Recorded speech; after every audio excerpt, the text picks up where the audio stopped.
Hi hello வணக்கம் and welcome. நான் உங்கள் சினிமா ரசிகன். இது உங்கள் சினிமா ரசிகன். ஸோ இது அஸ் யூஷுவல் மாதிரி ஒரு ஃபிலிம் ரிவ்யூ கிடையாது. ஸோ ஃபஸ்ட் டைம் ஒரு புக் ரிவ்யூ போடலாம் அப்படின்றதுக்காக தான் இந்த video. So first book review of mind this பேஜில் நான் போடுற முதல் புத்தக விமர்சனம்னு சொல்லலாம். ஏன்னா அந்த புக்கு நான் படித்து முடிச்சு ஐ திங்க் 1 வீக் ஆச்சு இன்னையோட. பட் இன்னும் என் மனசில் ஒரு மிகப்பெரிய இம்பேக்ட் ஏற்படுத்திக்கிட்டே இருக்குது. ஸோ அதனால் கண்டிப்பாக போடணும் அப்படின்றதுக்காக தான் இந்த வீடியோ. ஸோ அந்த புக்கு படிக்க எனக்கு ஆர்வமாக இருந்தது. அது தோணுனது என்ன அப்படின்னு பார்த்தோம்னா, அது என்ன புக்குன்னு நான் ஐ திங்க் தமிழில் பார்த்தே தெரிஞ்சிருக்கும். So that is none other than Aadu Jeevitham. So அது படம் ஐ திங்க் வந்துடுச்சுன்னு நினைக்கிறேன். நானாக படம் பார்க்கல. அப் டு நவ் இப்போ வரையும் நான் அந்த படம் பார்க்கல. ஏன் பார்க்கல அப்படின்னா, அந்த புக்கு படித்து முடிச்சுட்டு பார்க்கணும் அப்படின்றதான் என்னோடது. ஸோ நான் படிக்க ஐ திங்க் 1 வீக்லேயே படித்து முடிச்சிட்டேன், வித்தின் 1 வீக்கில். ஸோ நான் தேட்டரில் மிஸ் பண்ணிட்டேன் அப்படின்னு ரொம்ப ரொம்ப ஃபீல் பண்ணேன். பட் அதுக்கப்புறம் அந்த புக்கு கிடச்சிச்சு. ஸோ அதுக்கு முன்னாடி ஒரு சில புக்குகள்லாம் படிச்சிருக்கேன். பட் ஆனால் இந்த புக் படித்தது ஐ திங்க் நான் மேக்ஸிமம் ஒரு புக் எடுத்தேன் அப்படின்னா ஒரு 1 மந்த் எடுத்துக்கிறேன். ஏன்னா சும்மா ஒரு ட்ராவலிங் டைம் அந்த மாதிரி தான் படிப்பேன். ஸோ அப்படி இருக்கும்போது இந்த புக்கை நான் எடுத்து அடுத்தடுத்து படிக்கணும் அப்படின்னு தோணுச்சு. நைட்லாம் நான் தூக்கமே இல்லாமல் நிறைய நாள் படிச்சிருக்கேன். ஸோ மொத்தமே ஒரு 200 and something பேஜஸ் தான். நான் தமிழில் தான் படித்தேன். பட் ஆனால் ரியல் ஆடு ஜீவிதம் தட் இஸ் ஆடு ஜீவிதம். ஸோ ஆடு ஜீவிதம் பற்றி தான் பார்க்க போகிறோம். ஸோ படம் வந்துருச்சு. ஐ திங்க் March 28 ரிலீஸ் ஆச்சுன்னு நினைக்கிறேன் படம். இப்போ நான் ஐ திங்க் May மந்தில் இந்த வீடியோ போட போகிறேன். But 2 month gap. பட் இன்னும் படத்தை ஓடிடியில் கூட வரல இன்னும். ஸோ நான் இன்னும் பார்க்கல. ஸோ ஓடிடி வந்தோடனே ஓடிடியில் போய் தான் பார்க்கணும் அப்படின்றதான் என்னோடது. அதர் தென் தட் ஒரு வேளை பக்கத்தில் தேட்டரில் ஓடிட்டு இருந்துச்சு இப்போ அப்படின்னா நான் கண்டிப்பாக போய் தேட்டர்லையும் பார்க்கலாம். ஸோ உங்கள் வீட்டு பக்கத்தில் ஓடி இருந்தோன்னா தேட்டரில் போய் பாருங்கள் அந்த படம். பார்த்துட்டு கூட நாவல் படிங்க, இல்லை நாவல் படிச்சுட்டு கூட போய் படம் பாருங்கள். ரெண்டுமே ஒரு பியூட்டிஃபுல் எக்ஸ்பீரியன்ஸாக இருக்கும். ஸோ எனக்கு அந்த நாவல் படிக்கும்போது இருந்த ஃபீலிங்ஸ், பட் அந்த நாவல் அப்படி என்னடா இருக்குது அப்படின்றது, அது எல்லாத்தையும் சேர்ந்து தான் இந்த வீடியோவில் பார்க்க போகிறோம். ஸோ நான் இதுவரையும் படித்ததில் இது ஒரு 1 வீக்லேயே படித்து முடிச்சிட்டேன் அப்படின்னு சொல்லலாம். மொத்தம் தமிழில் யார் எனக்கு எழுதியிருந்தாங்க அப்படின்னா, விலாஷினி அவங்களோட தமிழ் மொழிபெயர்ப்பை தான் பார்த்தேன். பட் நிறையா பேர் ஐ திங்க் ஒரு 2 to 3 பீப்புள்ஸ் நான் பார்த்த வரையவே நிறையா பீப்புள் தமிழில் எழுதியிருக்காங்க. பட் ஆனால் ரியல் ஸ்டோரி பென்யாமின் அப்படின்றவர் தான் ரியல் ஆத்தர். ஐ திங்க் மலையாளத்தில் அவர் எழுதியிருப்பாருன்னு நினைக்கிறேன். இது ஒரு மலையாளி நஜீப் அவரோட வாழ்க்கை வரலாறு. ஸோ வாழ்க்கை வரலாறுன்றதை விட ஒரு வாழ்க்கை போராட்டம்னு சொல்லலாம். ஏன்னா அப்படி ஒரு அருமையான ஒரு நெருடல் கொண்ட ஒரு கதையாக தான் இருந்தது. ஸோ நான் இதுவரைய நினச்சிக்கிட்டு இருந்தது ஒரு படம் பார்த்தோம் அப்படின்னா அவங்க கொடுக்குறது தான் நம்மளால் பார்க்க முடியும். பட் ஆனால் படித்தோம் அப்படின்னா நமக்கு பிடிச்ச மாதிரி படிச்சுக்கலாம் அப்படின்றத உணர்ந்தது நான் இந்த நாவல் படித்ததுக்கப்புறம் தான். இதுக்கு முன்னாடியும் நான் ஒரு சில புத்தகங்கள் படிச்சிருக்கேன். பட் ஆனால் இந்த book something special and create a huge impact in reading as well as my life. So நீங்களும் படிச்சிங்கன்னா உங்கள் வாழ்க்கைக்கான ஒரு புது மாறுதல் கிடைக்கும் அப்படின்றதான் என்னோடது. ஸோ விலாஷினி அவங்க ரொம்ப சூப்பராக எழுதியிருந்தாங்க. தமிழில் ரொம்ப இன்ட்ரெஸ்டிங்காக இருந்துச்சு. ஐ திங்க் அப்படியே இல்லாமல் அவங்களுக்கு இந்த உண்மையிலே தமிழில் படிக்கும்போது எனக்கு ரொம்ப கரெக்ட் ஆச்சு. ஸோ மலையாளத்துலேயே அதை விட நல்லாவே இருந்திருக்கும் அப்படின்றதான் என்னோடது. ஏன்னா அது ஒரு ரியல் காப்பி. இது எப்படி இருந்தாலும் அதோட தனவன் தானே.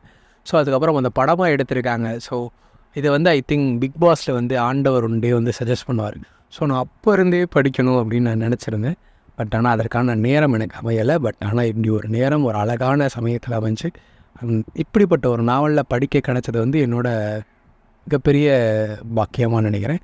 ஸோ இதை இவ்வளோ ஹியூஜாக பேசுகிறேன் அப்படின்னா எனக்கு அவ்வளோ கனெக்ட் ஆச்சு அந்த நாவல். கனெக்டுன்றதை விட அப்படியே கிட்டத்தட்ட கிளைமேக்ஸும் சரி, கிளைமேக்ஸ் அண்ட் கடைசியாக இருக்கிற பக்கங்கள்லேயும் சரி, இன்பிட்வீன் ஒரு அடைக்கலம் அப்படின்னு ஒரு சாப்டர் வரும் அதுக்கு முன்னாடி. ஸோ மொத்தம் ஐ திங்க் 4 சாப்டர்ஸ் மாதிரி இருக்கும். சிறை, பாலைவனம், விடுதலை, அடைக்கலம் ஐ திங்க்.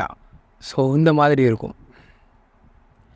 இந்த 4 பார்ட்டாக தான் எழுதியிருப்பாங்க. பட் அதில் பாலைவனம் தான் மெஜாரிட்டி ப்ளே பண்ணியிருக்கும்.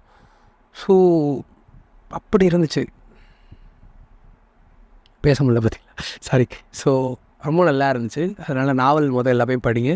ஸோ இவ்வளோ தூரம் நான் படிங்கன்றதுக்கு இவ்வளோ பேசுகிறேன். இதுக்கப்புறம் தான் கதைக்குள்ளேயே போக போகிறோம். தென் ஆடு ஜீவிதம் நான் பார்த்துட்டு அதுக்கும் கண்டிப்பாக ஒரு ரிவ்யூ போடுவேன். ஸோ அகோடாமல் இருக்கணுன்னே அது ஓடிடியில் வந்த உடனே கண்டிப்பாக பார்ப்பேன். பட் படம் பார்க்காது எனக்கு மிகப்பெரிய ரெக்ரெட்டாக தான் இருக்குது அப்படின்றதையும் நான் அதில் பதிவு செஞ்சுக்க விரும்புகிறேன். So fine, now we are going to the book review of Aadu Jeevitham by பென்யாமின். தமிழில் விலாஷினி அவர்கள் எழுதின ஆடு ஜீவிதம் பற்றி தான் இந்த வீடியோவில் பார்க்க போகிறேன். ஸோ வாங்க வீடியோக்குள்ளே போகலாம். So this is my first book review. So let's go to the review. Yeah, title card. So புத்தகத்தின் தலைப்பு அப்படின்னு பார்த்தோன்னா ஆடு ஜீவிதம், ஆட்டின் வாழ்க்கை அப்படின்னு சொல்லலாம் தமிழில். ஸோ ஒரு மனிதனின் வாழ்க்கை அவன் பார்த்துக்கிட்டு இருந்த ஒரு ஆட்டோட வாழ்க்கையாக கடைசியில் அழகாக உருவகப்படுத்தி ரொம்ப அழகாக முடிச்சிருப்பாங்க. ஸோ அதனால தான் படத்துக்கு வந்து இது நஜீப்பின் வாழ்க்கை ஒரு ஆட்டின் வாழ்க்கை அப்படின்ற மாதிரி முடிச்சிருப்பாங்க. ஸோ அதுதான் இந்த தலைப்புக்கான காரணம். தட் இஸ் ஆடு ஜீவிதம். யா, தென் நெக்ஸ்ட் ஃபஸ்ட்டு எடுத்தோடனே அவங்க 2 பேர் ஆத்தரோட 2 பேரை பற்றின சொல்கிறாங்க. தென் பென்யாமின் பற்றியும் சொல்கிறாங்க. ஃபஸ்ட்டு பேஜில் பென்யாமின் பற்றியும் சொல்கிறாங்க. தென் லாஷினி அவங்கள பற்றியும் நான் படித்த புக் அது தான். ஸோ அதனால் அவங்கள பற்றியும் என்ன பண்ணிக்கிட்டு இருக்காங்கன்றத சொல்கிறாங்க. தென் சொல்லி முடித்த உடனே முதல் தலைப்பே வந்து சிறை அப்படின்னு ஆரம்பிக்குது. ஸோ சிறைனா நான் ஃபுல் புக்கையும் ரிவ்யூ போட போகிறது கிடையாது. நான் இப்போயே சொல்லிடுறேன். எனக்கு அங்கே எங்கெங்கெல்லாம் பிடிச்சிருந்துச்சு, நான் இந்தந்த இடத்துலலாம் ரொம்ப ஃபீல் பண்ணேன், இந்தந்த காரணத்தெல்லாம் நீங்கள் போய் இந்த புக்கை படிக்கணும் அப்படின்றதுக்காக மட்டும்தான் இந்த வீடியோ. ஸோ இது ஒரு ஸ்பாய்லராக இருக்கக்கூடாது. ஏன்னா இந்த கதை எல்லாருக்குமே தெரியும். பாலைவனத்தில் போய் ஒரு மனுஷன் பட்ட பாட தான் இந்த கதை படமாகவும் இருக்குது. ஸோ நான் அதில் எனக்கு எங்கெங்கெல்லாம் பிடிச்சிருந்துச்சு, இந்தந்த ரீசன்க்கெலாம் நீங்கள் போய் இந்த புக்கை படிங்க, தென் படத்தையும் பாருங்கள் அப்படின்றதுக்காக தான் இந்த வீடியோ. ஸோ எடுத்த உடனே சிறை அப்படின்னா ஃபஸ்ட்டு டாபிக் ஆரம்பிக்கிறாங்க. ஸோ சிறையிலேயே வந்து ஒரு மனுஷன் படாத பாடலாக காமிக்கிறாங்க. விச் மீன்ஸ் ஒரு 4 பேர் இருக்க இடத்துல வந்து ஒரு 8 பேர் 10 பேரை போடுறாங்க. பட் அந்த இடத்துல தான் நீ இருக்கணும் அப்படின்றப்ப அது எவ்வளோ பெரிய கொடுமையாக இருக்கும். ஆனால் அப்போயே அவங்க சொல்கிறாங்க, ஏன் நான் பட்ட கஷ்டத்துக்கெலாம் முன்னாடி இது ஒரு கஷ்டமே இல்லை அப்படின்றாங்க. தென் அங்கே வந்து ஐ திங்க் ஹமீதுன்னு நினைக்கிறேன். எஸ், ஹமீதுன்றவரோட தான் ஃப்ரெண்ட்ஷிப்பில் இருப்பார். யார்? நஜீப். ஸோ நஜீப்புன்ற நேமே ஹமீதை வந்து அவரோட அர்பாப். நான் ஒரு சில வார்த்தைகள் வந்து இதில் வந்து நான் கற்றுக்கிட்டேன்றதை விட அங்கே நஜீப் கற்றுக்கிட்ட வார்த்தைகள் தான் எனக்கும் ரொம்ப பழக்கமானது. ஸோ அர்பாப் அப்படின்னா பாதுகாவலர், ஞாபகம் வச்சுக்கோங்க. நான் அர்பாப் வந்து நானும் யூஸ் பண்ணுவேன். தென் மஷாரா அப்படின்னா ஆட்டுத்தொழுவம், அதை தான் மஷாரான்னு சொல்லுவாங்க. தென் குபூஸ் அப்படின்னா அங்கே கிடைக்கிற உணவுப் பொருள். ஸோ அங்கே கிடைக்கிற சாப்பாட்டை வந்து குபூஸ்னால் கிட்டத்தட்ட பிரெட்டு மாதிரி இருக்கும், நான் அசியூம் பண்ணிக்கிட்டேன். ஸோ அதை நான் படத்தில் பார்க்குறதுக்கு ரொம்ப வெயிட் பண்ணுறேன், அது என்ன ஃபுட்டு எப்படி இருக்கும் அப்படின்றத. தென் ஆடுகளுக்கெல்லாம் அழகழகான பேர், அவரோட ரியல் லைஃப்பில் இருக்கிறவங்க பேரெல்லாம் வச்சு ரொம்ப கனெக்ட் பண்ணியிருப்பார். சாரி, நான் இன்னும் சிறையை முடிக்கலையோ, சாரி. ஸோ சிறையில் வந்து ஹமீத் ஐ திங்க் சிறைன்னு நினைக்கிறேன். ஸோ ஹமீதும் நஜீப்பும் தான் ரொம்ப க்ளோஸாக ஃபன்னாக போய்கிட்டு இருக்கு. அதாவது ஃபன்னாக மீன்ஸ் அவங்க 2 பேரும் ரொம்ப க்ளோஸாக அந்த மாதிரி போயிட்டுருப்பாங்க. தென் ஜெயிலையும் நிறையா பேர் இருப்பாங்க. ஸோ அவங்க வந்து ரொம்ப கஷ்டம் கொடுப்பாங்க, வேலைக்கு ஆனால் சாப்பாடு போட்டுருவாங்க. பட் ஆனால் இதெல்லாம் பார்க்கும்போது நான் இந்த கஷ்டத்தெல்லாம் அனுபவிச்சிருக்கேன். எல்லாரும் அவரை பரிவதாகவும் பார்க்குற மாதிரிலாம் காமிக்கிறாங்க. ஸோ அந்த கதையை அதை எக்ஸ்பிளைன் பண்ணியிருக்க விதம் வந்து ரொம்ப அழகாக இருக்கும், ரொம்ப இன்ட்ரெஸ்டிங்காக. அந்த சிறைன்ற அந்த சாப்டர் ஐ திங்க் ஒரு 5 to 6 இருக்கும்னு நினைக்கிறேன். மொத்தம் வந்து 43 பாகங்கள், 43 சின்னதாக இருக்கும். அதுதான் எனக்கு படிக்கிறது ரொம்ப ஈஸியாக இருந்துச்சு. ஒரு ஃபுல் ஃப்ளெஜ்டாக இருந்துச்சுன்னா கூட நம்ம எந்த பேஜில் நிப்பாட்டணும்னு தெரியாது. பட் ஆனால் ஒரு 43 இருக்கும்போது நான் வந்து ஒரு வீக்கில் ஒரு 7 லெசனாக படித்தா கூட அப்படியே முடிச்சுட்டு முடிக்கிற மாதிரி இருந்தது. So that is really credit go to the authors. Then yeah, அந்த சிறை வந்து ஐ திங்க் நான் 1 or 2 டேஸ்லேயே முடிச்சிட்டேன்னு நினைக்கிறேன். 1 or 2 டேஸில் முடிச்சிட்டு நினைக்கிறேன். பட் அதில் எக்ஸ்பிளைன் பண்ணியிருக்க விதம் வந்து நான் எவ்வளவோ பார்த்துட்டேன், இதெல்லாம் எனக்கு ஒரு இதாகவே இல்லை அப்படின்ற மாதிரியே போய்கிட்டு இருக்கும். வாரம் வந்து சிறையில் செக் பண்ணுறதுக்கு வந்து ஆள் வராங்க. எதுக்குன்னா இவன் வந்து இங்கே அரேபியா சிறையில் தான் அழைச்சிருப்பாங்க. ஸோ இங்கேருந்து ஓடி வந்துட்டானா, இங்கேருந்து தப்பிச்சு வந்தாங்களான்னு செக் பண்ணுறதுக்கு ஒவ்வொரு ஆளாக வந்துக்கிட்டே இருக்காங்க. வந்துக்கிட்டே இருக்கும்போது வந்து ஒரு நாள் வந்து அவரும் ஹமீதுன்றவரும் ஃப்ரெண்டுன்னு சொல்லலை. ஸோ ஹமீதோட அர்பாப் பாதுகாவலர் அவர் வந்துட்டார். வந்த உடனே நஜீப் நான் மாட்டிக்கிட்டேன் அப்படின்ன போது தான் அந்த நஜீப்புன்ற பேரே வரும். ஸோ அவர் அங்கே குழும்புற சீன்லேயே எனக்கு அப்படியே ஒரு மாதிரி என்னடா அப்படின்ற மாதிரி ஆயிரும். அந்த ஒரு டைலாக் எனக்கு வந்து அதை அப்படியே கொட்டேஷன் போட்டு ஓப்பன் பண்ணி முடிச்சிருப்பாங்க.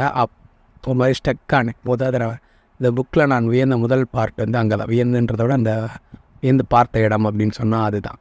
ஸோ இதுதான் சிறை அப்படின்றதில் வந்து ஒரு இதாக இருக்கும். தென் அதுக்கப்புறம் வந்து பார்த்தோம் அப்படின்னா நான் என்ன கஷ்டம்லாம் பட்டேன் அப்படின்றத பார்ப்போம். அப்படின்ற மாதிரி பாலைவனம், அப்படின்ற சாப்டர் போவாங்க. ஸோ பாலைவனத்துக்கு முன்னாடி வந்து அவர் எதுக்கு பாலைவனம் போனார் அப்படின்றது தான். ஸோ வீட்டில் வந்து ஒரு நார்மல் ஷைனு அவரோட ஒய்ஃப் பேர். ஸோ அவங்க எல்லோரும் வீட்டில் வந்து நல்லபடியாக வாழ்ந்துக்கிட்டு இருப்பாங்க. So for the purpose of நல்லா இருக்கணும் இன் ஃப்யூச்சர்லன்ற ஒரே காரணத்துக்காக மட்டும் கல்ஃபுக்கு போகணும் அப்படின்ற மாதிரி அவரும் அவருடைய ஒரு சின்ன பையன் ஹக்கீம் அவரும் வருவாங்க. 2 பேரும் சேர்ந்து தான் கிளம்புவாங்க. கிளம்பும்போது பம்பாயில் போய் அவரோட சொந்தக்காரங்க அதெல்லாம் அந்த கதைலாம் ரொம்ப அழகாக இருக்கும். ஒரு நார்மல் ஸ்டோரி மாதிரியே போகும். ஸோ போய்கிட்டே இருக்கும்போது ஒரு ஸ்டேஜில் வந்து கல்ஃபுக்கு போய் அவங்களும் இறங்கிடுவாங்க. நான் டக்குனு ஸ்டோரியை முடிக்கிறேன். இதுக்குள்ளே இருக்க எக்ஸ்டாப்ளிஷன் கிட்டத்தட்ட நான் ஒரு 50 பேஜ் இது வரையவே நான் கடந்துட்டேன்னு நினைக்கிறேன். ஏன்னா எனக்கு அதெல்லாம் மனசில் பதியலைன்றதை விட அது ஒரு நார்மல் ஸ்டோரி மாதிரி தான் இருந்துச்சு. பாலைவனத்துக்குள்ளே போனதுக்கப்புறம் அவங்க எழுதின விதமும் சரி, அதுக்கப்புறம் அந்த ஸ்டோரி எலிவேட் ஆன விதமும் வந்து வேறு லெவலில் இருந்தது அப்படின்னு தான் சொல்லணும். ஸோ அதுக்கப்புறம் அங்கே போன ஹமீது வந்து அப்படியே அந்த சிறையை வந்து பாஸ் பண்ணிடுவாங்க. தென் இதுக்கப்புறம் வந்து ஐ திங்க் 42 தான் வந்து அந்த சிறை வாழ்க்கையை ரெஸ்யூம் பண்ணுவாங்க. நான் அப்படி தான் 42, 43 அந்த கடைசி 2 தான் அந்த சிறையில் என்ன நடந்துச்சு இதுக்கப்புறம் அப்படின்றது. ஸோ நஜீபை பிடிக்காமல் ஹமீதை மட்டும் பிடிச்சிட்டு போயிருக்காங்க. இங்கே ஹக்கீமும் நஜீப்பும் வந்து கல்புக்கு வந்து கிளம்பி வந்துக்கிட்டு இருக்காங்க. நிறைய பாஸ்போர்ட் அதுக்கு நிறைய செலவுலாம் ஆகும். ஐ திங்க் 30,000 40,000 ஆகும். அதெல்லாம் அவர் கஷ்டப்பட்டு பரட்டி கொடுப்பாரு. கொடுத்த உடனே இங்கே வருவாங்க. ஐ திங்க் பாஸ்போர்ட்லாம் ரொம்ப இல்லீகலாக எடுத்து அந்த மாதிரி தான் காப்பாங்க. ஸோ அது ஸோ மெனி ப்ராசஸ்லாம் இருக்குது. அதெல்லாம் படத்தில் வந்து நார்மல் ஒரு படம் எப்படி இருக்கும் அந்த மாதிரி பண்ணியிருப்பாங்க. பட் ஆனால் இதுக்கப்புறம் இருக்கிறதுக்கான அவங்க இஷ்டப்பட்ட விதங்களை வந்து நான் கண்டிப்பாக படத்தில் பார்க்கணும், அதுவும் தியேட்டரில் பார்க்கணுன்னு நான் ரொம்ப எக்ஸ்பெக்ட் பண்ணுறேன். பட் ஆனால் படம் எங்கள் ஊரில் என்ன ஓடலை, மேபி அங்கிட்டு ஓடிக்கிட்டு இருக்கணும்னு நினைக்கிறேன். கண்டிப்பாக எங்கேயாச்சும் நான் போய் பார்க்கணும். ஸோ எல்லோரும் போய் கண்டிப்பாக தியேட்டரில் பாருங்கள். ஆடிச்சு விதம் படத்தையும் சரி, நாவல் வந்து எந்த ஒரு லைப்ரரியில் இருந்தாலும் போய் பாருங்கள். நான் எடுத்த நூலகம், அந்த நூலகத்துக்கு நான் கண்டிப்பாக கடமைப்பட்டிருக்கேன். கலைஞர் நியூட்ரான்ற நூலகம், அங்கே தான் புக் எடுத்தேன். ஸோ கண்டிப்பாக since thanks to the library. Then now we are going to the கதை. ஸோ அதுக்குள்ளே போனோம் அப்படின்னா இப்போ வந்து பாலைவனத்துக்கு அவங்க போயிட்டாங்க. பாலைவனத்துக்கு போகல, அதாவது அரேபியாவுக்கு போய் இறங்கிட்டாங்க. இறங்கின உடனே ஐ திங்க் ரொம்ப நேரம் ஆகிருக்கும். கிட்டத்தட்ட 1 or 2 டே அந்த நைட் ஆகிருக்கும். காலையில் வந்து இறங்கியிருப்பாங்க. அதுக்கப்புறம் நைட்டு வரைய வந்து அவரை கூப்பிட்டு போக ஆளே வரமாட்டாங்க.